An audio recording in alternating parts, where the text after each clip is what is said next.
You think you can just waltz through here in that raggedy hoodie and sit in first class? Not on my watch, princess. Those words would come back to haunt Trevor Hawkins in ways he never imagined, because the woman standing in front of him wasn't just another passenger trying to game the airline industry. She was about to become his worst nightmare, and by the time this story ends, he'll wish he'd never gotten out of bed that morning. The early morning light filtering through the massive windows of Dallas-Fort Worth Airport felt different today, sharper somehow, as if the universe itself was holding its breath for what was about to unfold. Zara Williams adjusted the hood of her faded University of Texas sweatshirt, the fabric worn soft from years of wear during her graduate school days, when every penny mattered and designer clothes were nothing more than magazine fantasies. She carried a beat-up canvas messenger bag that had seen better days, probably around the time she was working double shifts as a ground crew member to pay for her aviation management courses, and her sneakers had that particular kind of scuffed authenticity that only came from real wear, not the expensive, distressed look that celebrities paid thousands for. At 31, Zara Williams had just been named CEO of SkyBridge Airlines, making her the youngest African-American woman to ever lead a major carrier in the United States. But looking at her now, shuffling through the terminal like any other tired traveler, you'd never guess she had the power to ground entire fleets with a single phone call. The irony wasn't lost on her that she was about to board one of her own planes, surrounded by employees who had no idea they were serving their boss, and the thought both excited and terrified her in ways she hadn't expected. The board of directors had been skeptical from day one, their doubt hanging in the air during every meeting like expensive cologne that couldn't quite mask the underlying stench of their prejudice. They'd whispered about diversity hires and affirmative action behind closed doors, never quite brave enough to say it to her face, but loud enough for her to hear through the thin walls of corporate politics. Her appointment had come after the previous CEO's spectacular failure, a mess so catastrophic that even the old boys network couldn't protect him from the fallout. And now here she was, expected to clean up decades of mismanagement, while simultaneously proving she belonged in a world that had never wanted women like her. Customer satisfaction scores for SkyBridge had been plummeting for months, with complaints ranging from rude staff interactions to what passengers described as deliberately discriminatory treatment. And while the reports painted a concerning picture, Zara knew that numbers on spreadsheets could never capture the full reality of what people experienced when they traveled. She needed to feel it herself to understand exactly how her employees treated customers when they thought no one important was watching, because she'd learned long ago that the truth about any organization could be found not in its mission statements or training manuals, but in the small moments when people thought their actions wouldn't have consequences. Her father had taught her that lesson during the countless hours she'd spent in aircraft hangars as a child, watching him work on engines with the kind of precision that came from understanding that every bolt, every wire, every seemingly insignificant component could mean the difference between a safe flight and a catastrophe. "Pay attention to the little things, baby girl," he used to say while she handed him tools, her small fingers barely able to grip the heavy wrenches, because the little things always tell you everything you need to know about the big picture. Now, walking through her own airline's terminal, she was paying attention to everything, and what she was seeing made her stomach clench with a mixture of anger and determination that tasted like cold metal in her mouth. The check-in area was a study in controlled chaos, with passengers lined up like cattle while understaffed counters moved at a pace that suggested the employees were being paid by the hour, rather than motivated by any desire to actually help people reach their destinations. And she could already feel the weight of the problems she'd inherited settling on her shoulders like a lead blanket. She'd chosen this particular route, Dallas to London, because the complaints had been especially brutal on international flights, with passengers describing treatment that ranged from dismissive to downright hostile, and she wanted to experience the entire journey from the perspective of someone who didn't have executive privileges or VIP treatment to smooth over the rough edges. The first-class ticket in her bag had cost more than many people made in a month, but she'd paid for it with her personal credit card rather than using company funds, partly to maintain the illusion, but mostly because she wanted to feel the full financial impact of what she was asking customers to pay for. As she approached the SkyBridge check-in counter, she could already see the problem playing out in real time, and it made her heart sink with the realization that fixing this company was going to be even harder than she'd imagined. The check-in counter area buzzed with the kind of barely controlled frustration that seemed to be the natural atmosphere of modern air travel. But as Zara observed the interactions between her employees and customers, she began to understand that what she was witnessing wasn't just the normal stress of a busy airport. It was something far more troubling and deliberate. The SkyBridge agents moved with a particular kind of mechanical indifference, their smiles plastic and their helpfulness seemingly rationed like wartime supplies, and she watched with growing alarm as they demonstrated exactly why her airline's reputation had been circling the drain. Patricia Reeves, according to her name tag, was handling the economy class line with the enthusiasm of someone who'd rather be literally anywhere else on Earth. Her perfectly manicured nails clicking against her keyboard in a staccato rhythm that somehow managed to convey both boredom and irritation simultaneously. When a young mother approached her counter, struggling to balance a crying infant on her hip while dragging an overstuffed diaper bag and a wheeled suitcase that seemed determined to tip over at the worst possible moment, Zara expected to see at least a flicker of human compassion cross the agent's face. Instead, she watched Patricia's expression harden into something that resembled barely tolerated annoyance, as if the woman's obvious distress was nothing more than an inconvenience designed to make her day more difficult. "Boarding passes and ID," Patricia demanded without looking up from her screen, her tone suggesting that pleasantries were a luxury she couldn't afford to waste on economy passengers. The young mother, who couldn't have been more than 25 and looked like she hadn't slept properly in weeks, fumbled through her purse with one hand while trying to keep her baby from arching his back and sliding out of her grip, and Zara could see the panic starting to creep into her movements as she realized that what should have been a simple transaction was turning into a humiliating ordeal. "I'm sorry, I just need a second," the mother said, her voice shaky with exhaustion and embarrassment. "He's been crying for the past hour, and I think he's hungry, and I can't seem to find—" "Ma'am," Patricia interrupted with the kind of exaggerated patience that was somehow more insulting than outright rudeness. "There's a line behind you, and I have a schedule to maintain. If you're not ready to check in, you'll need to step aside and get organized before approaching the counter." The baby's cries intensified as if he could sense his mother's stress, and Zara watched the woman's face crumple slightly as she struggled to maintain her composure while dealing with what should have been routine customer service. Behind her, other passengers were beginning to shift impatiently, some checking their watches with theatrical exaggeration, others muttering under their breath about delays and incompetence, and the atmosphere was becoming thick with the kind of collective irritation that could turn ugly quickly. "Please,"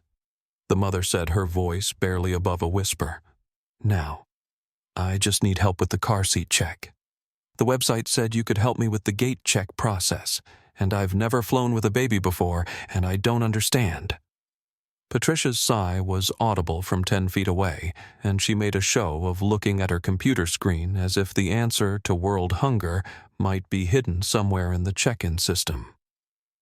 "The car seat instructions are on the website," she said without bothering to make eye contact, "and if you need special assistance, you should have requested it when you booked your ticket.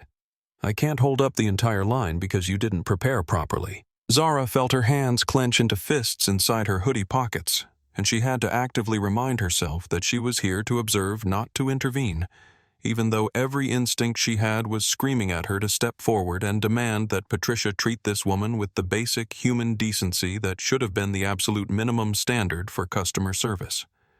Instead, she forced herself to stay in character, to be just another passenger watching this drama unfold. and she made mental notes about the complete breakdown in training and compassion that was happening right in front of her. The situation escalated when the baby's crying reached a pitch that seemed to cut through every conversation in the immediate area, and Patricia's facade of professional patience finally cracked completely. "Ma'am, you're going to need to get that baby under control," she snapped, her voice loud enough to draw stares from across the terminal. "This is a public space, and other customers have a right to conduct their business without that noise." The young mother's face flushed red with humiliation,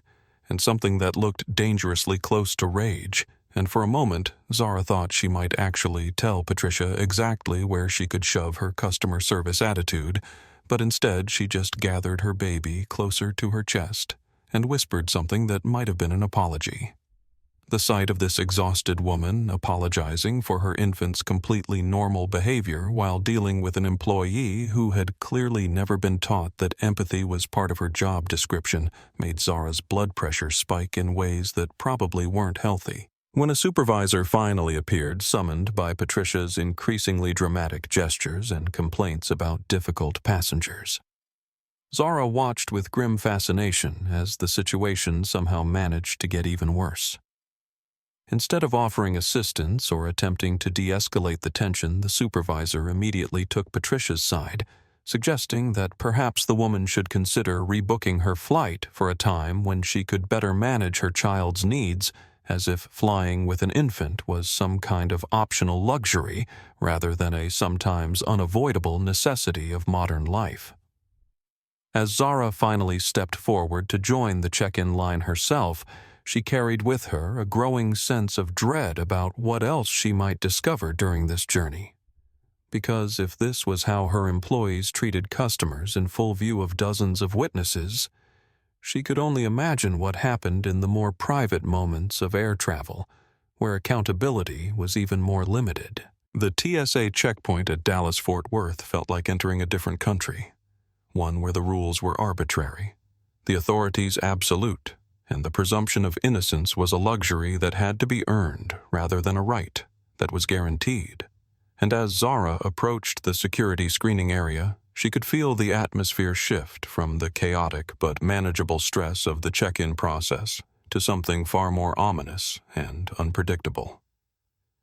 The blue-shirted agents moved with the kind of swagger that came from wielding unchecked power over vulnerable people, and she watched with growing unease as they demonstrated exactly how a little authority could corrupt someone who had never learned the difference between security and intimidation. Trevor Hawkins stood at the document-checking station like a guard dog that had been trained to bite first and ask questions later,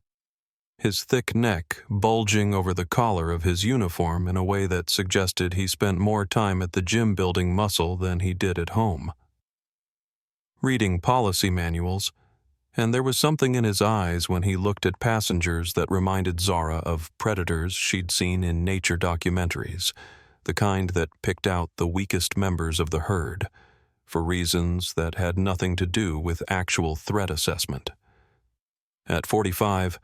Hawkins had been working airport security for 12 years, long enough to develop the kind of cynical worldview that saw every passenger as a potential criminal and every interaction as an opportunity to demonstrate who was really in control, and his recent divorce had left him bitter and angry in ways that he was clearly taking out on people who had no choice but to submit to his authority. His supervisor had already received multiple complaints about his aggressive tactics and discriminatory behavior, but the post-9/11 security culture had created an environment where being too harsh was rarely seen as worse than being too lenient. And Hawkins had learned to exploit that atmosphere with the skill of someone who understood exactly how far he could push before facing any real consequences. Zara watched him work for several minutes before joining his line, and what she saw made her stomach turn with a combination of disgust and professional outrage that threatened to blow her cover before she'd even presented her identification. Hawkins had a pattern, she realized, a methodology to his cruelty that was as predictable as it was despicable, and he seemed to take particular pleasure in targeting passengers who looked like they might not have the resources or knowledge to fight back effectively. An elderly man with a thick accent had been pulled aside for additional screening that seemed to involve far more humiliation than security, with Hawkins speaking to him in the kind of loud, slow voice that people used when talking to children or pets. Even though the man's English was perfectly clear and his confusion was obviously related to the confusing nature of the security procedures rather than any language barrier. "Sir, I need you to understand that when I give you an instruction, you need to follow it immediately." Hawkins barked while unpacking every item from the man's carefully packed suitcase. "And if you don't understand English well enough to travel, maybe you should consider staying home next time." The casual racism in his tone was so blatant that Zara actually looked around to see if any of the other agents were going to intervene, but they all seemed to be conveniently focused on their own tasks, their studied indifference suggesting that this was exactly the kind of behavior that had been normalized through years of looking the other way. The elderly man's face burned with shame as Hawkins held up each item from his luggage, as if it might contain explosives, commenting loudly about suspicious items that were clearly just personal belongings, and by the time the screening was finished, the man looked like he'd been through an interrogation rather than a security check. When a teenager with green hair and multiple piercings approached the checkpoint, Hawkins's eyes lit up with the kind of predatory enthusiasm that made Zara's skin crawl, and she watched him manufacture reasons to subject the kid to additional screening that seemed designed more to teach a lesson about conformity than to address any legitimate security concerns. "Bag check," Hawkins announced with obvious satisfaction, "and I want everything emptied out where I can see it, because kids who dress like that are usually hiding something they shouldn't be carrying." The teenager's face flushed with embarrassment as other passengers stared and whispered, but he complied with the demands with a resigned acceptance that suggested this wasn't his first encounter with authority figures who had decided his appearance made him automatically suspicious. Hawkins took his time going through the bag, holding up items like art supplies and band merchandise as if they were evidence of criminal intent, and his running commentary was clearly designed to humiliate rather than to ensure security. What made the display even more disturbing was the way other passengers reacted to it, some nodding in approval, as if aggressive treatment of anyone who looked different was not only acceptable but necessary, while others simply looked away with the kind of willful blindness that allowed injustice to flourish in plain sight. The culture of fear that had been cultivated around air travel had created an environment where excessive authority was not only tolerated but expected, and people like Hawkins had learned to exploit that fear with the efficiency of someone who understood that scared people rarely stood up for themselves or others. As Zara's turn approached, she could feel Hawkins's attention focusing on her with laser-like intensity, his eyes scanning her from head to toe in a way that made her feel like a specimen under a microscope. And she realized that everything about her appearance, from her worn clothing to her casual demeanor, had already marked her as someone worth targeting. The first-class boarding pass in her hand might as well have been a red flag waved in front of a bull because someone like her wasn't supposed to have access to that kind of luxury, and she could practically see the gears turning in Hawkins's head as he prepared to demonstrate exactly what happened to people who tried to rise above their perceived station in life. Next, he barked, though she was already stepping forward, and the tone of his voice carried a challenge that had nothing to do with security protocols and everything to do with the kind of power trip that turned ordinary people into petty tyrants who thrived on making others feel small and helpless. The moment Zara handed Trevor Hawkins her boarding pass and passport, she could see his demeanor shift from routine indifference to something much more dangerous.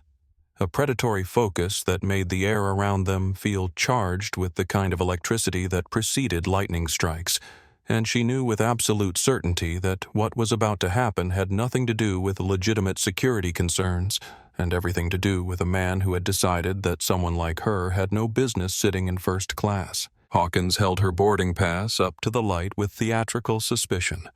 his thick fingers turning the paper over and over as if he expected to find evidence of forgery hidden in the airline's standard printing, and his expression was a masterclass in manufactured doubt designed to make her feel like a criminal who had been caught in the act of some elaborate fraud. SkyBridge Flight 447 to London. He read aloud, his voice dripping with the kind of skepticism that was meant to be overheard by the growing line of passengers behind her first-class seat 2A.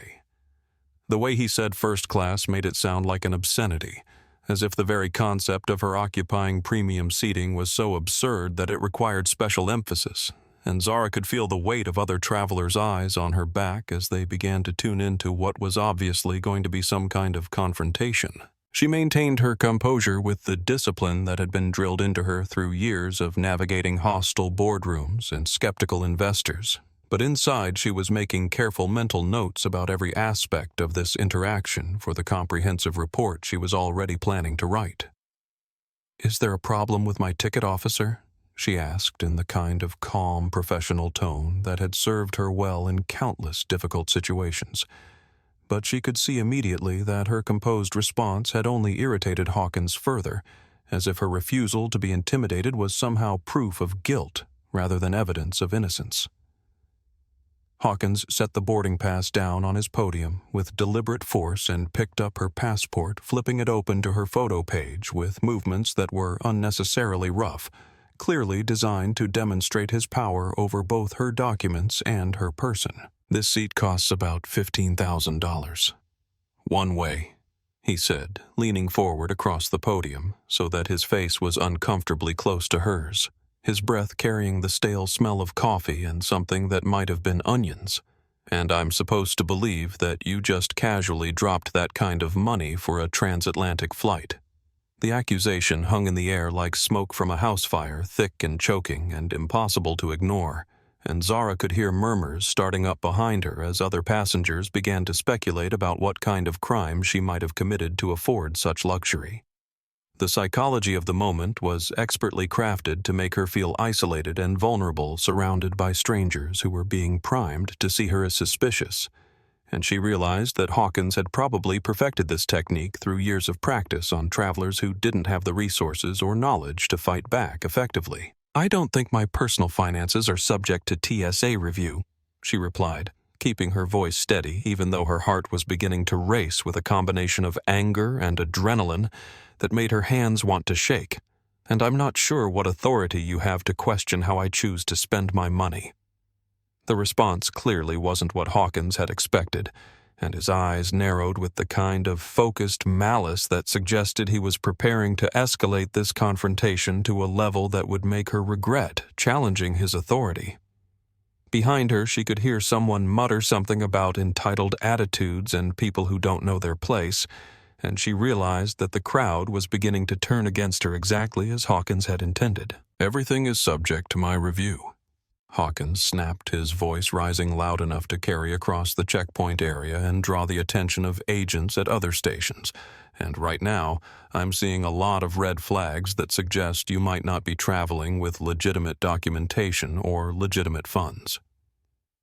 He gestured to her appearance with obvious disdain, taking in her faded hoodie and worn sneakers as if they were evidence of criminal behavior. "Random additional screening," he announced, pointing to a cordoned-off area with a metal table that looked like it had been designed specifically for humiliation purposes. The words "random additional screening" were clearly anything but random, and Zara knew that what was about to happen was a deliberate attempt to break down her dignity and force her into submission through public embarrassment, but she also understood that any resistance on her part would only be used as further justification for whatever treatment Hawkins had planned. As she walked toward the designated area, she could feel dozens of eyes following her movement, and she heard whispered conversations that ranged from sympathy to suspicion, with most people seeming to default to the assumption that airport security must have legitimate reasons for their actions. Riley Chen, a young TSA agent who looked like she couldn't be much older than 24, was standing near the additional screening area with an expression that suggested she was deeply uncomfortable with what she was witnessing, but her body language made it clear that she wasn't about to challenge a senior colleague's decisions, regardless of her personal feelings about the situation. When Zara made eye contact with her, she saw a flicker of something that might have been sympathy or recognition, but it disappeared quickly as Riley turned her attention back to her clipboard, with the studied neutrality of someone who had learned that keeping your head down was safer than speaking up. Hawkins followed Zara to the metal table with the confident stride of someone who was completely certain that he was untouchable, and as he began barking instructions about placing her belongings on the surface for inspection, she realized that he was about to make the biggest mistake of his career, because the woman he thought he was humiliating was actually the one person in the entire airport system who had the power to end his employment with a single phone call. The irony of the situation might have been funny if it wasn't so deeply disturbing,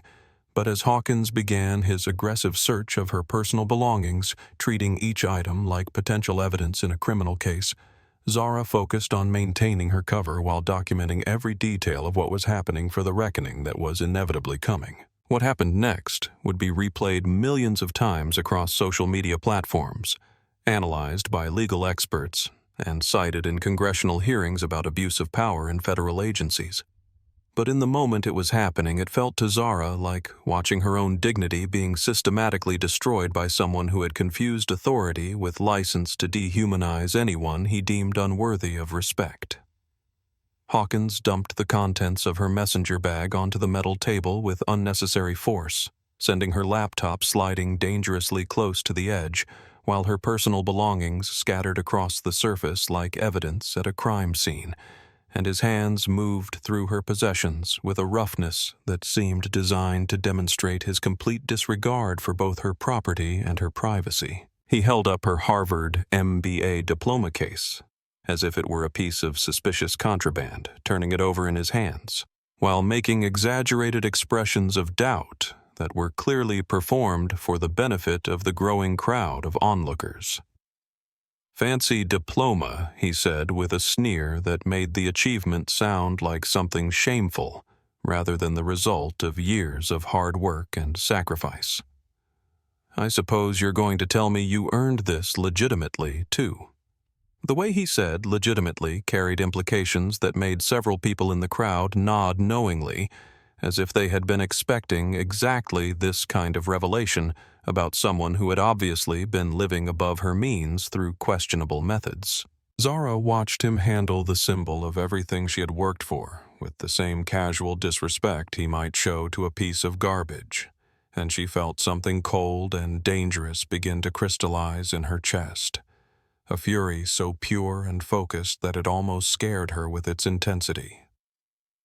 "That diploma represents 4 years of graduate study in aviation management and crisis resolution," she said, her voice carrying just enough edge to let him know that his intimidation tactics were beginning to have the opposite of their intended effect.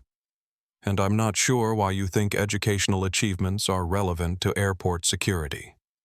The response seemed to enrage Hawkins further, as if her refusal to be properly humiliated was a personal insult that required immediate correction, and he moved from her diploma to her laptop with movements that were clearly intended to be as threatening as possible. "Nice computer," he said, running his fingers along the expensive aluminum casing in a way that made her skin crawl. "I bet someone like you couldn't afford something like this through honest work." The casual assumption of criminality in his tone was so blatant that it drew gasps from some of the watching passengers, but others seemed to nod in agreement, their expressions suggesting that they, too, found it suspicious that someone dressed like she was could possess expensive electronics, and Zara realized that Hawkins was successfully manipulating the crowd's prejudices to build support for whatever he planned to do next. When he picked up her passport again, holding it by the corner like it was contaminated with something contagious, she felt her heart rate spike with a premonition that something truly terrible was about to happen, because there was something in his eyes that went beyond mere power tripping into territory that felt genuinely dangerous. "This passport," he announced, loudly enough for half the terminal to hear, "shows clear signs of tampering. The lie was so outrageous that for a moment Zara couldn't quite process what she was hearing because her passport was less than 2 years old, issued by the State Department with all the security features intact, and there was absolutely nothing about it that could legitimately be called suspicious. But Hawkins was holding it up for the crowd to see, pointing to non-existent irregularities with the confidence of someone who knew that most people would believe official authority over their own observations, and she watched in horror as several passengers began nodding along with his fabricated assessment. "Officer Hawkins," she said, her voice carrying the kind of authority that had silenced hostile boardrooms full of skeptical executives,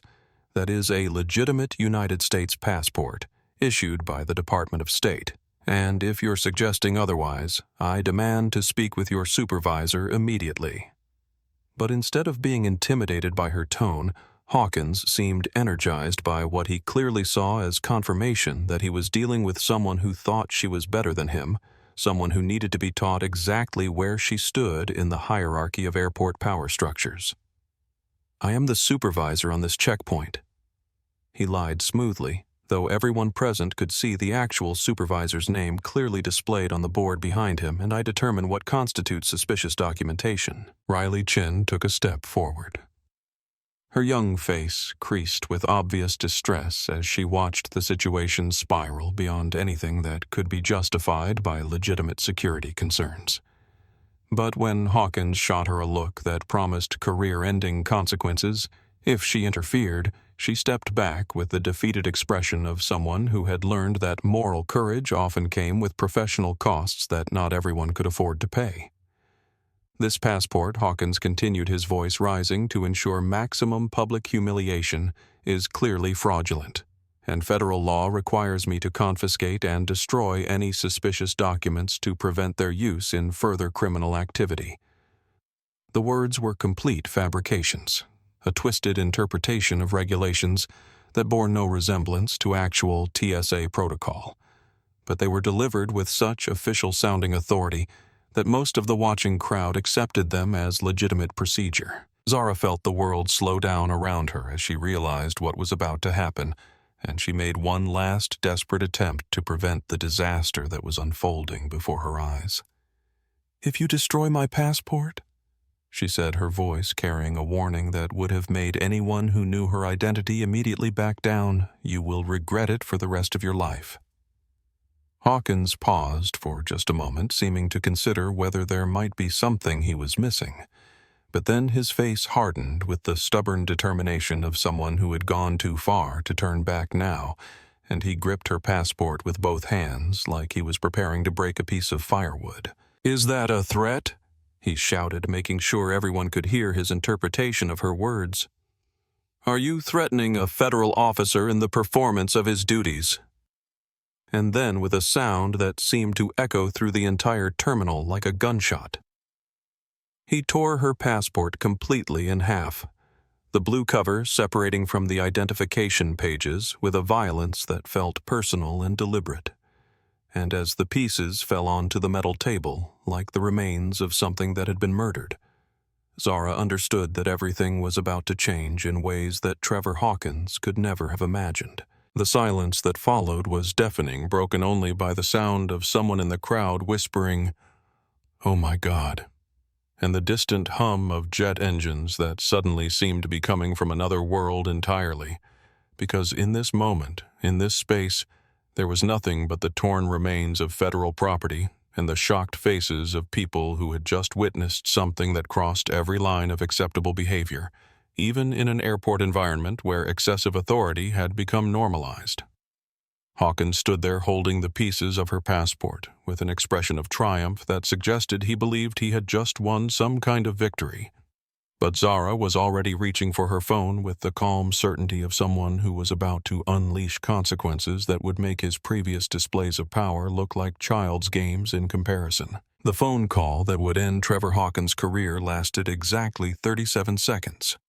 But in that brief span of time, the entire power structure of Dallas-Fort Worth Airport shifted so dramatically that witnesses would later describe it as watching the Earth reverse its rotation. And as Zara spoke into her phone with the kind of calm authority that came from owning the very airline that Hawkins thought he was protecting, she could see his expression begin to change from triumph to confusion to something approaching terror. "James, this is Zara Williams," she said, her voice carrying clearly through the checkpoint area as she made no effort to lower her tone or conceal her words from the crowd that had gathered to watch what they assumed would be her arrest and humiliation. "I'm at the TSA checkpoint in Terminal C, and I need you to bring airport police and the SkyBridge station manager immediately. A federal officer has just destroyed my passport, and I want him arrested before I board my flight to London." The name Zara Williams didn't immediately register with most of the watching passengers, but Riley Chen's face went white with recognition, and several of the other TSA agents who had been pretending not to pay attention suddenly snapped to attention with the kind of focused awareness that suggested they were beginning to understand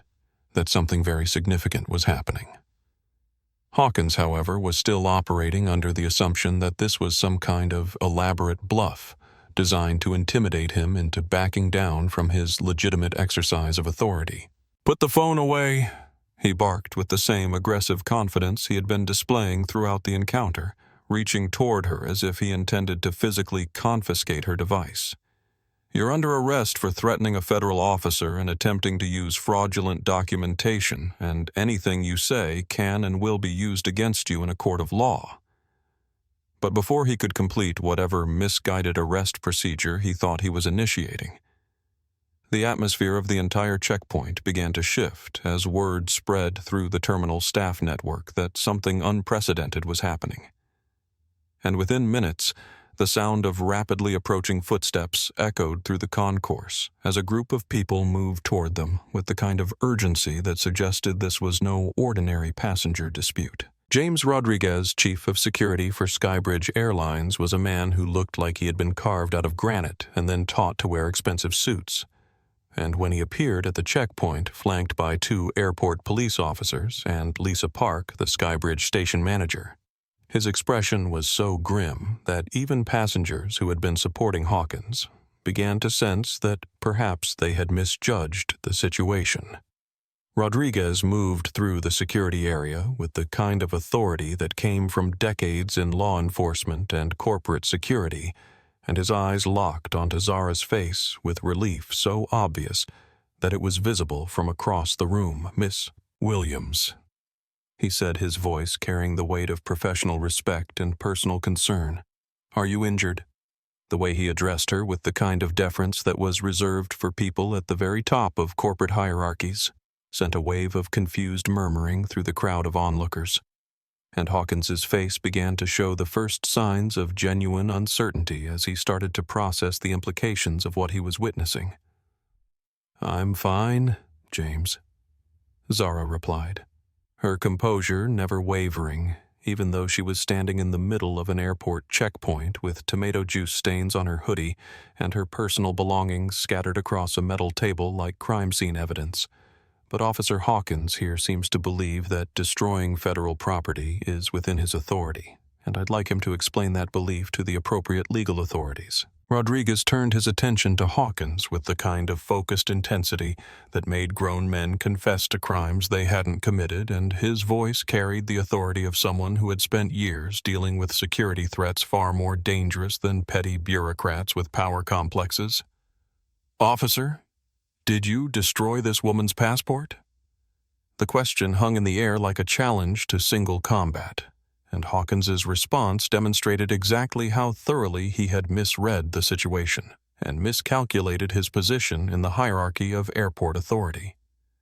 "She presented fraudulent documentation," he said, his voice beginning to show signs of stress as the certainty that had carried him through the encounter started to crack, and federal regulations require immediate confiscation and destruction of suspicious materials to prevent their use in additional criminal activities. Lisa Park, who had been watching the interaction with the horrified expression of someone watching a career-ending disaster unfold in real time, stepped forward with her tablet already open to employee records and security protocols, and her voice shook slightly as she delivered information that would transform Hawkins from predator to prey in the span of a single sentence.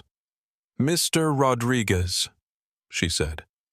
her professional training warring with obvious panic. "I need to inform you that Officer Hawkins has just destroyed the passport of Zara Williams, Chief Executive Officer of SkyBridge Airlines." The silence that followed this announcement was so complete that it felt like the entire airport had stopped breathing, and even the ambient noise of jet engines and terminal announcements seemed to fade into background whispers as the full implications of what had just been revealed settled over the checkpoint like a toxic cloud that contaminated everything it touched. Hawkins's face went through a series of color changes that might have been comical under different circumstances, shifting from confident red to confused, pale, to the kind of gray-green that suggested his digestive system was beginning to rebel against the stress of his situation, and his mouth opened and closed several times without producing any sound as his brain struggled to process the magnitude of his mistake. CEO.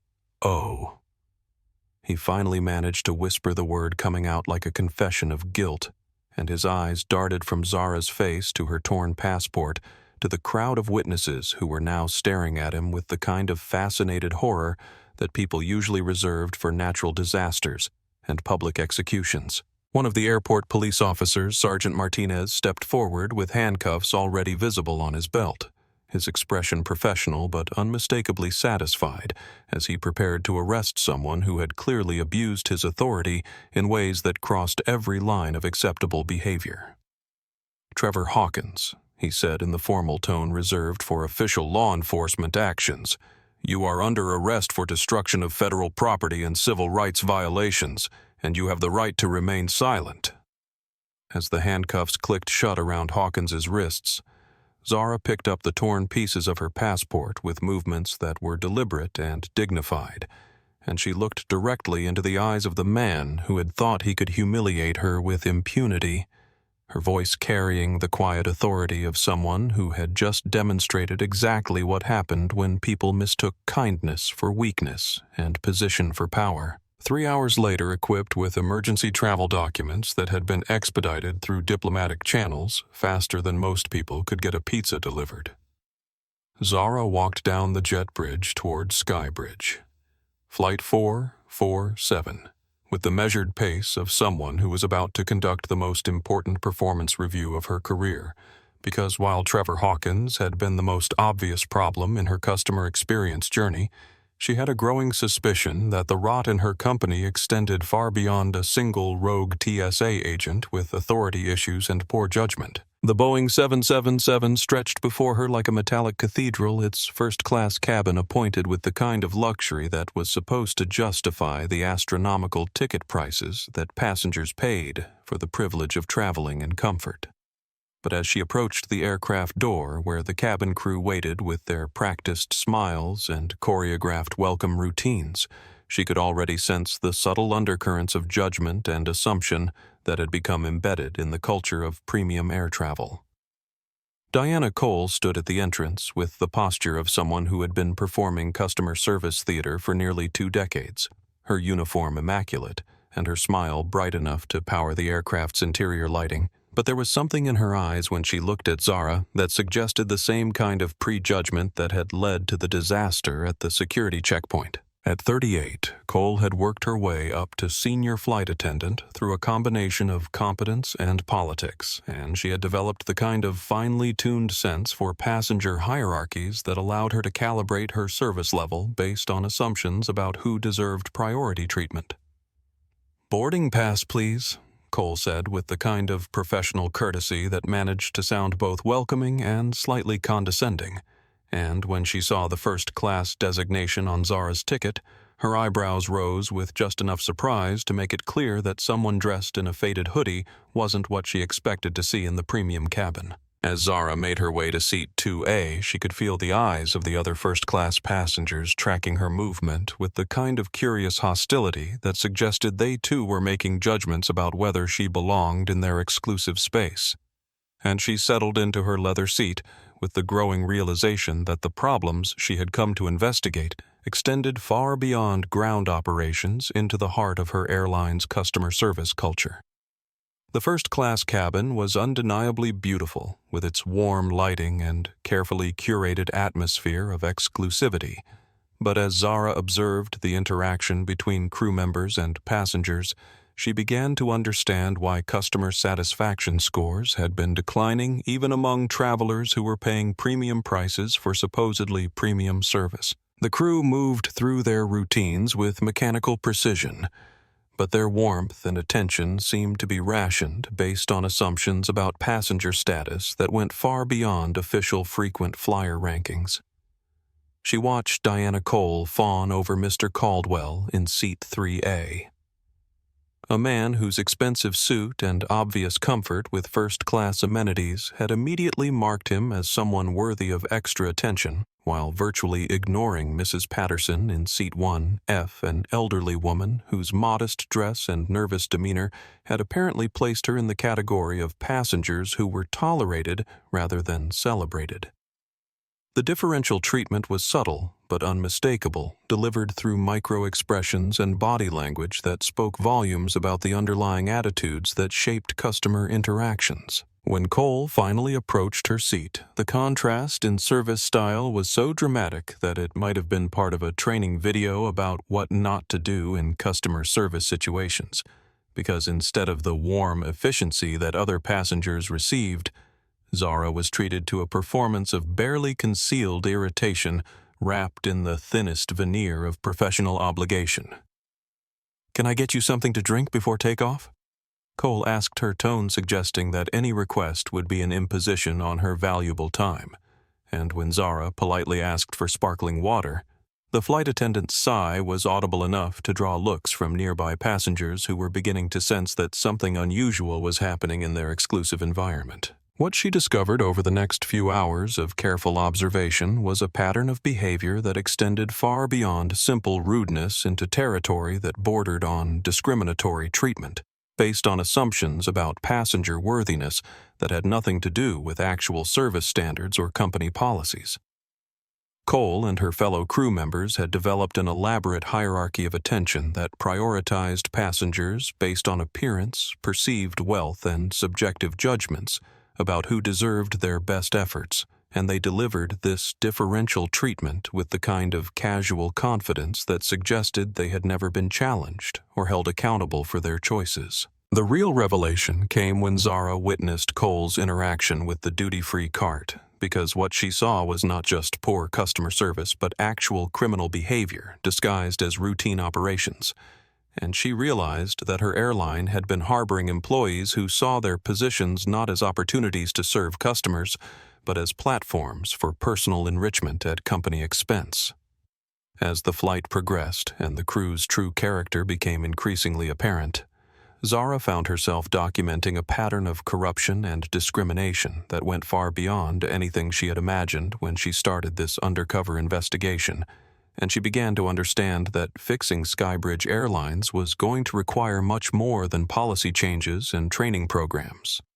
It was going to demand a complete cultural transformation that started with removing the people who had turned customer service into an opportunity for abuse and theft. As Flight 447 cruised through the darkness above the Atlantic Ocean, 38,000 feet above a world where normal rules applied and accountability mattered, Zara Williams discovered that her airline had become something far worse than simply inefficient or poorly managed. It had evolved into an elaborate ecosystem of corruption that touched every level of operations, from baggage handling to executive suites, and the crew members she was observing were just the visible symptoms of a disease that had been eating away at her company's integrity for years. The duty-free theft operation that Diana Cole was running was so brazen and well-organized that it clearly wasn't the spontaneous crime of opportunity that Zara had initially assumed, but rather a carefully orchestrated scheme that involved multiple crew members and had probably been generating thousands of dollars in stolen revenue over months or even years of systematic fraud. She watched Cole hand Mr. Caldwell a heavy bag containing premium liquor that had never been run through the official sales system, accepting a thick envelope of cash in return, while her colleague Marcus Webb kept watch for any passengers or supervisors who might witness the transaction. What made the theft even more disturbing was the casual efficiency with which it was conducted, suggesting that this was standard operating procedure rather than unusual criminal behavior. And Zara realized that her aircraft had essentially become a flying black market, where employees felt comfortable stealing company property because they had never faced consequences for their actions. The inventory control systems that should have prevented this kind of theft had clearly been compromised or ignored, and the oversight mechanisms that were supposed to protect company assets had failed so completely that criminal behavior had become normalized as just another perk of employment. But the financial crimes were only part of the problem, because as Zara continued to observe crew interactions with passengers, she began to document a pattern of discriminatory treatment that was so institutionalized it might as well have been printed in the employee manual as official policy. Cole and her team operated with a sophisticated understanding of passenger profiling that allowed them to provide excellent service to some travelers, while systematically neglecting or mistreating others based on criteria that had nothing to do with legitimate customer service standards. She watched them lavish attention on passengers who fit their mental image of first-class worthiness, while treating others with levels of indifference or hostility that bordered on harassment, and the consistency of their behavior suggested that this wasn't individual prejudice, but rather a cultural norm that had been reinforced through years of practice and management tolerance. The crew moved through the cabin like social anthropologists conducting field research, making instant judgments about passenger status and adjusting their service accordingly, and their ability to switch between warmth and coldness depending on who they were serving was so seamless that it clearly represented learned professional behavior rather than spontaneous personal choice. The worst incident occurred when an elderly passenger in economy class, a frail woman who was traveling alone to visit her grandchildren, rang her call button, requesting assistance with reaching her medication in the overhead compartment, and Zara watched through the crack in the curtain as Cole responded with such callous indifference that it made her stomach turn with rage and professional embarrassment. Instead of helping the woman reach her prescription medication, Cole lectured her about proper travel preparation and suggested that people who couldn't manage their own basic needs should consider staying home rather than bothering flight crews with personal problems. The interaction was captured on Zara's phone camera through the gap in the curtains, and as she watched the elderly woman's face crumple with humiliation. While other passengers pretended not to notice her distress, she felt a kind of white-hot fury building in her chest that had nothing to do with business metrics or customer satisfaction scores,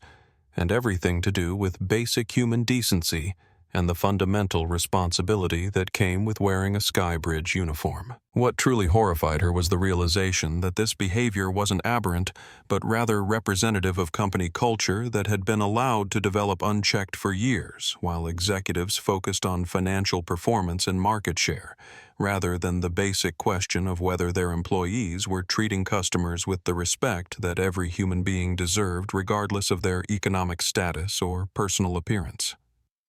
The crew operated with the confidence of people who had never been held accountable for their choices,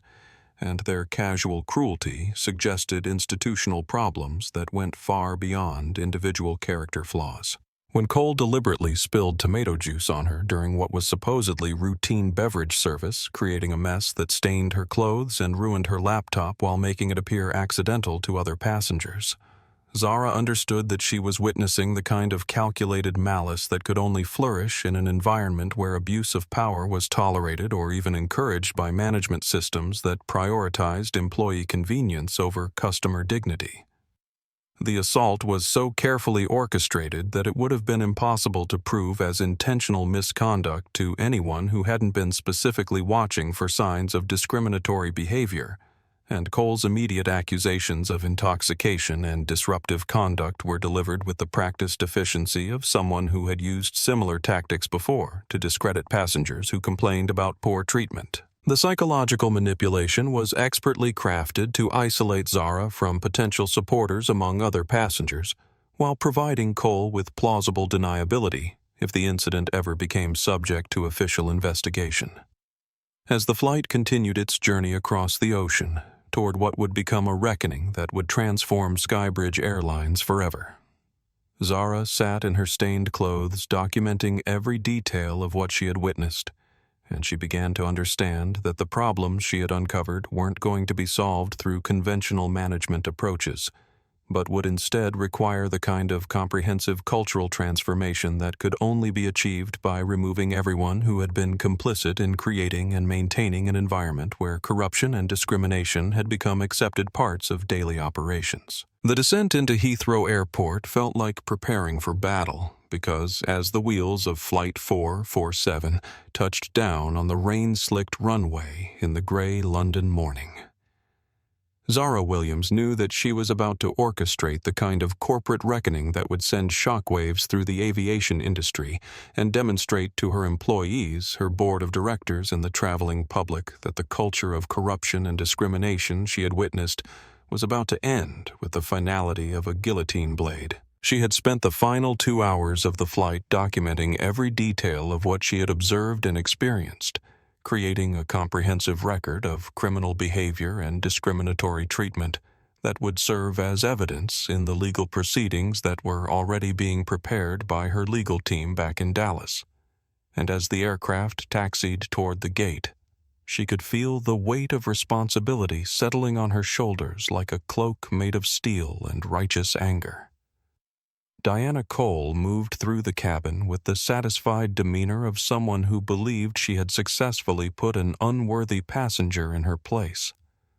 Her interactions with other crew members marked by the kind of whispered commentary and shared glances that suggested they were all congratulating themselves on a job well done, and their complete lack of awareness about what was waiting for them at the gate would have been amusing if their crimes hadn't been so serious and their victims so numerous. The announcement that police were boarding the aircraft to remove a disruptive passenger was delivered with Cole's characteristic blend of professional authority and personal satisfaction, and she clearly expected to watch Zara being led away in handcuffs, while other passengers nodded approvingly at the efficient removal of someone who had obviously been causing problems throughout the flight. What she didn't expect was to see Elena Rostova, SkyBridge's Vice President of European Operations, standing on the jet bridge flanked by 4 armed British police officers and holding a tablet that contained termination paperwork that had been prepared with the kind of thoroughness that came from having unlimited corporate resources and unlimited corporate fury. The moment when Cole's triumphant expression collapsed into confused terror as the police officers walked directly past her and stopped in front of Zara with respectful salutes would become legend among SkyBridge employees within hours, because the image of a supposedly disruptive passenger being treated like visiting royalty, while the crew member who had reported her was left standing there with her mouth hanging open, perfectly captured the kind of power reversal that corporate nightmares were made of. Ms. Williams, Sergeant Harrison of the Metropolitan Police said with the kind of formal courtesy that was reserved for diplomats and heads of state,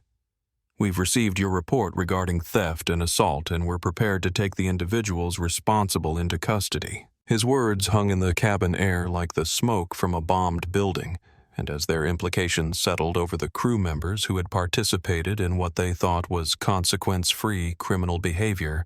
the atmosphere shifted from satisfied triumph to absolute panic.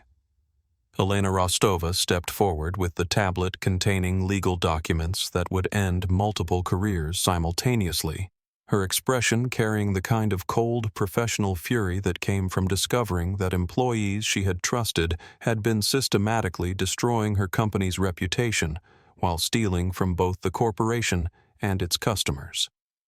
"Diana Cole," she said, her voice carrying the weight of corporate judgment, "you are terminated immediately for theft, fraud, and discriminatory conduct, and you will be arrested for criminal behavior that violates both British law and federal aviation regulations." The transformation of Cole from confident authority figure to panicking criminal defendant happened so quickly that passengers later described it as watching someone's entire world collapse in real time, and her desperate attempts to claim innocence and shift blame to other crew members only served to provide additional evidence of guilt while demonstrating exactly the kind of character that had made her termination not just justified but morally imperative. As the police led Cole and Marcus Webb away in handcuffs, their protests echoing through the jet bridge like the death throes of a corrupt culture that had finally been held accountable for its crimes. Zara stood in the aircraft doorway wearing her stained hoodie and carrying her damaged laptop, and she looked back at the cabin that had been the scene of so much criminal behavior and discriminatory treatment with the satisfaction of someone who had just proven that power without accountability was an illusion that could be shattered by anyone with enough courage to demand justice. The image of the young woman in casual clothes watching police arrest uniformed airline employees would become the defining symbol of corporate transformation because it perfectly captured the moment when appearance-based assumptions about authority and worthiness were revealed to be not just wrong, but catastrophically dangerous for anyone who built their career on the foundation of those assumptions. 3 weeks after Diana Cole and Marcus Webb were led away in handcuffs from a rain-soaked jet bridge at Heathrow Airport, Zara Williams sat in a wood-paneled hearing room in the Rayburn House office building facing a semicircle of congresspeople who had convened an emergency session of the House Transportation and Infrastructure Committee to investigate what media outlets were calling the most significant civil rights scandal in modern aviation history. And as she adjusted the microphone in front of her, she knew that her testimony would either launch a new era of accountability in commercial air travel or disappear into the bureaucratic machinery that had allowed discrimination to flourish for decades. The viral video of Trevor Hawkins destroying her passport had been viewed over 40 million times across all platforms, spawning hashtags like #JusticeForZara and #AirportDiscrimination that had transformed her personal humiliation into a national conversation about power privilege and the casual cruelty that had become normalized in transportation security, and the public pressure generated by that conversation had forced Congress to act with a speed that surprised even the most cynical observers of federal politics. Chairwoman Patricia Rodriguez of Texas opened the hearing with remarks that acknowledged the gravity of what had transpired while carefully avoiding any commitment to specific legislative remedies. But the bipartisan nature of the outrage that had brought them together suggested that meaningful reform might actually be possible if the testimony provided sufficient evidence of problems that extended beyond individual bad actors into broader cultural failures. Mrs. Williams, Chairwoman Rodriguez, began, her voice carrying the weight of formal congressional authority. Thank you for agreeing to share your experience with this committee, and please know that we understand the personal cost of the decision to speak publicly about what happened to you. The acknowledgement felt both genuine and political, but Zara had spent enough time navigating complex power structures to understand that sincerity and calculation weren't mutually exclusive in environments where public perception mattered as much as actual policy outcomes. Zara's testimony was delivered with the same calm professionalism that had carried her through hostile board meetings and skeptical investor presentations. But underneath the corporate polish was a current of personal pain that made her words resonate with emotional authenticity that cut through the usual congressional theater to reach something deeper and more powerful than political positioning. She described not just what had happened to her, but what she had witnessed happening to other passengers, and her account painted a picture of widespread abuse that had been systematized and normalized through years of institutional indifference. The elderly woman who couldn't reach her medication, Zara said, her voice steady, but carrying undertones of controlled anger. The young mother who was humiliated for her child's crying, the teenager who was searched because of his appearance. These weren't isolated incidents, but examples of how discrimination had become embedded in the daily operations of transportation systems that are supposed to serve all Americans equally. Her words were carefully chosen to emphasize the breadth of the problem, while avoiding inflammatory language that might undermine her credibility with conservative committee members. Representative James Mitchell of Oklahoma, known for his skepticism toward civil rights legislation, attempted to redirect the hearing toward questions about security protocols and the challenges faced by transportation workers, but his efforts to minimize the significance of what had occurred were undermined by video evidence that had already been seen by millions of Americans who understood exactly what they were watching when they saw authority being abused for personal satisfaction rather than legitimate security purposes. The most powerful moment of Zara's testimony came when she read excerpts from letters she had received from other passengers who had experienced similar treatment but lacked the resources or platform to seek accountability. And as she shared their stories of humiliation and discrimination, the hearing room fell silent with the kind of attention that suggested even the most politically calculating members of the committee understood they were witnessing something that transcended normal partisan boundaries.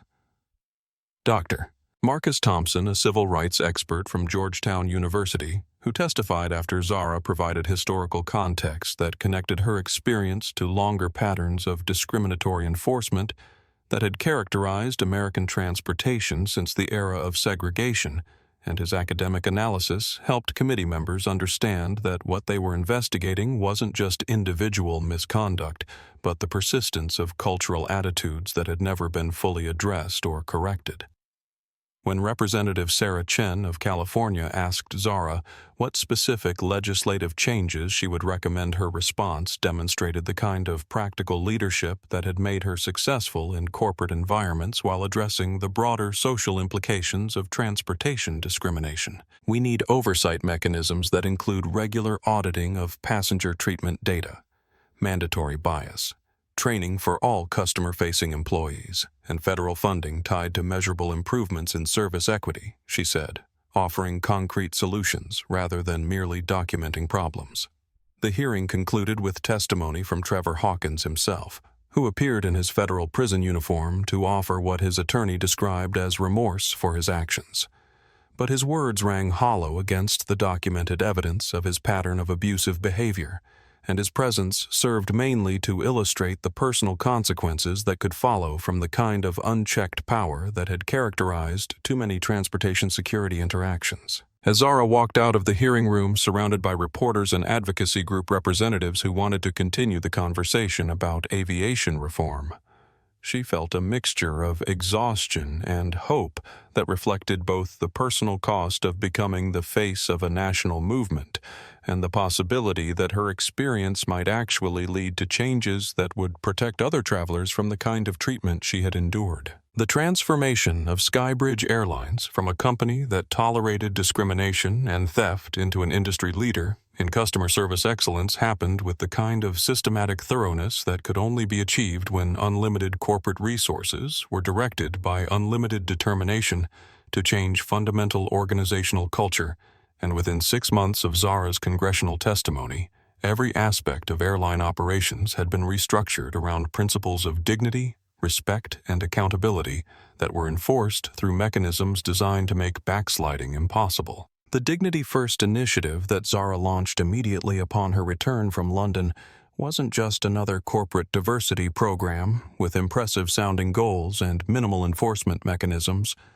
but rather a comprehensive overhaul of hiring practices, training procedures, performance evaluation criteria, and disciplinary protocols that made respectful treatment of all passengers a non-negotiable condition of employment rather than an aspirational ideal that could be ignored when convenient.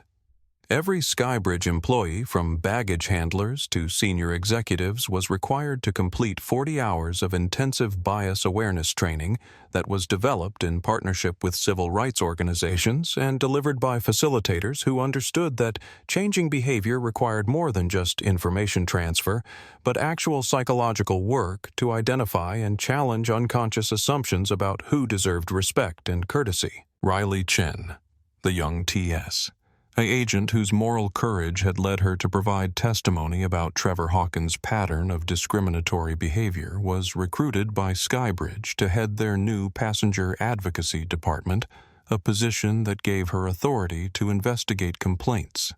recommend policy changes, and ensure that the company's commitment to equal treatment was backed up by real enforcement mechanisms rather than empty corporate rhetoric. The promotion of Riley from federal security work to airline management sent a clear message throughout the industry that standing up for passenger rights was not only safe, but actually career-enhancing, and her success in building accountability systems became a model that other carriers began to adopt as they faced increasing public scrutiny of their own customer service practices. The financial impact of SkyBridge's transformation was immediate and dramatic, with customer satisfaction scores rising to industry-leading levels within 3 months as word spread through social media and travel communities that the airline had become a place where passengers could expect to be treated with consistent respect regardless of their appearance, economic status, or personal characteristics that had previously triggered discriminatory treatment. Revenue increased by 37% in the first quarter after the policy changes were implemented, as travelers who had avoided SkyBridge due to its reputation for poor service began choosing the carrier specifically because of its commitment to equal treatment, and the company's stock price reached historic highs as investors recognized that treating customers well wasn't just morally correct, but financially profitable in ways that sustainable competitive advantage. The employee response to the cultural transformation was initially mixed with some long-term staff members, resenting the additional training requirements and oversight mechanisms. But the systematic removal of workers who couldn't adapt to expectations of respectful behavior created space for new hires who embraced the company's values, and within a year the workforce had been essentially rebuilt around people who understood that customer service was a privilege rather than a burden. Diana Cole and Marcus Webb, serving concurrent sentences in federal prison for theft and fraud, became cautionary tales that were referenced in training materials across the aviation industry, their mugshots serving as reminders of what happened when employees confused their temporary authority for permanent license to abuse customers who couldn't immediately fight back. The legal settlements that SkyBridge reached with passengers who had experienced discriminatory treatment during Cole's tenure as senior flight attendant totaled over $12 million. But more importantly, the company's willingness to acknowledge past wrongs and compensate victims demonstrated a level of corporate accountability that had been rare in the airline industry and helped establish trust with communities that had historically been underserved by commercial aviation.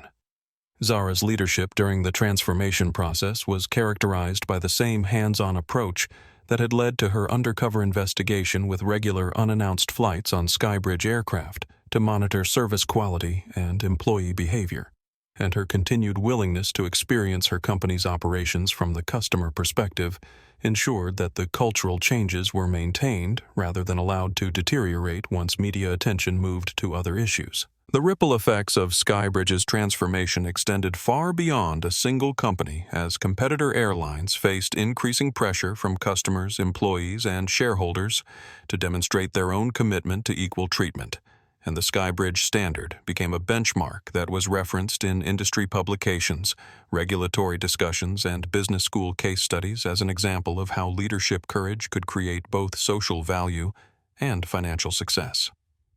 Riley Chen's success in building passenger advocacy systems at SkyBridge led to her recognition as one of the aviation industry's most innovative young leaders, and her work became the foundation for federal regulations that required all airlines to establish similar oversight mechanisms, ensuring that the principles of accountability and respect would spread throughout commercial aviation,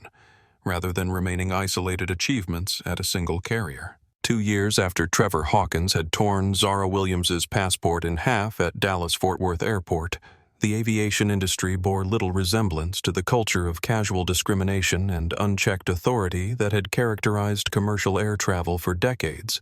because the changes that began with one woman's decision to experience her own company's operations had spread through the entire transportation sector, like ripples from a stone thrown into still water, touching every aspect of how passengers were treated and employees were trained. The Trevor Hawkins case, as it came to be known in law enforcement and legal education circles, had resulted in the strongest federal civil rights conviction related to transportation discrimination since the landmark cases of the 1960s.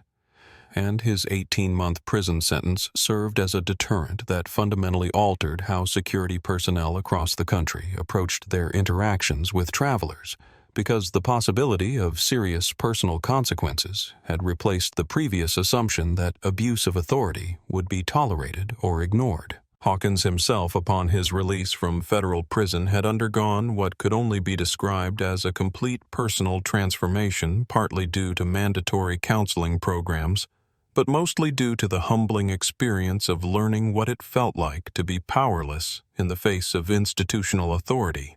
and his work at a community center helping formerly incarcerated individuals navigate re-entry challenges represented a kind of redemption that surprised even those who had advocated for restorative rather than purely punitive justice approaches. Riley Chen's rise from conflicted TSA agent to Director of Passenger Experience Innovation at the Department of Transportation had been meteoric even by Washington standards, and her development of national training protocols that were now mandatory for all transportation security personnel had created the kind of cultural shift that policy experts had thought impossible to achieve through federal intervention. The training programs that Riley designed were based on the radical premise that security work was fundamentally about protection rather than control, and that effective threat detection was actually enhanced when passengers felt respected rather than intimidated, because people who trusted security personnel were more likely to report suspicious behavior and less likely to engage in the kind of confrontational interactions that distracted from legitimate security concerns. Diana Cole and Marcus Webb had served their sentences and disappeared into obscurity, their names mentioned only in training materials as examples of how criminal behavior disguised as customer service could destroy both individual careers and corporate reputations. But their legacy lived on in the comprehensive oversight systems that made it virtually impossible for similar corruption to flourish undetected in modern airline operations. The congressional legislation that emerged from Zara's testimony, known as the Passenger Dignity Act, had been signed into law with bipartisan support that reflected the rare political alignment that occurred when public outrage was both sustained and focused on issues that transcended partisan divisions, and its requirements for transparency, accountability, and equal treatment had been adopted not just by airlines but by other service industries that recognized the business value of treating customers with consistent respect. SkyBridge Airlines had become the most profitable carrier in the United States, its success demonstrating that the false choice between financial performance and ethical behavior had always been a management failure rather than an economic necessity. And business schools now taught the SkyBridge model as an example of how authentic cultural transformation could create sustainable competitive advantages that couldn't be copied by competitors who were unwilling to make similar commitments to operational integrity. Zara Williams kept the torn pieces of her original passport framed in her office, not as a reminder of personal victimization, but as evidence that dignity could survive attempts to destroy it, and that individual courage could catalyze changes that extended far beyond personal circumstances to touch the lives of millions of people who would never know her name but would benefit from her decision to demand accountability from systems that had operated without oversight for too long. The young women of color who now filled aviation management training programs across the country often cited Zara's example as inspiration for their own career choices. But what they learned from her story wasn't just that barriers could be broken, but that breaking barriers was meaningless unless the systems behind those barriers were rebuilt to serve everyone with equal dignity, because true leadership wasn't about achieving personal success, but about using that success to create opportunities for others to thrive in environments defined by respect rather than prejudice. The final measurement of Zara's impact could be found not in corporate profits or congressional legislation, but in the countless small interactions that happened every day in airports across America, where security personnel and airline employees now approached their work with the understanding that every passenger deserved to be treated as if their dignity mattered, because that simple principle had become the foundation of an industry that had finally learned to value humanity alongside efficiency. Zara keeps the torn passport framed in her office as a reminder that dignity cannot be destroyed by hatred, no matter how much authority backs up that hatred. SkyBridge became the most trusted airline in America, proving that treating people with respect isn't just morally right. It's the foundation of sustainable business success. When other executives ask her secret, she tells them there is no secret. Only the decision to see every customer as someone's mother, father, child, or friend who deserves to come home safely and with their humanity intact. Trevor Hawkins serves his time quietly and works at a re-entry center upon release, slowly learning that true authority comes from lifting others up rather than tearing them down. Riley Chen becomes the youngest director in Transportation Security Administration history, revolutionizing how security personnel are trained to see protection as partnership, rather than domination. Her programs spread globally, proving that change is possible when people choose courage over comfort. Zara's story becomes required reading in business schools not as a tale of revenge, but as proof that change is possible when leaders have the courage to experience the world through others' eyes. The girl in the hoodie didn't just transform an airline, she reminded an entire industry that behind every passenger is a human being whose dignity matters more than any uniform badge or assumption about where they belong in the world. If this story of justice and transformation moved you, please subscribe to our channel and share your thoughts about how we can all contribute to creating more respectful communities. Together, we can ensure that dignity isn't a privilege reserved for the few, but a right that belongs to everyone.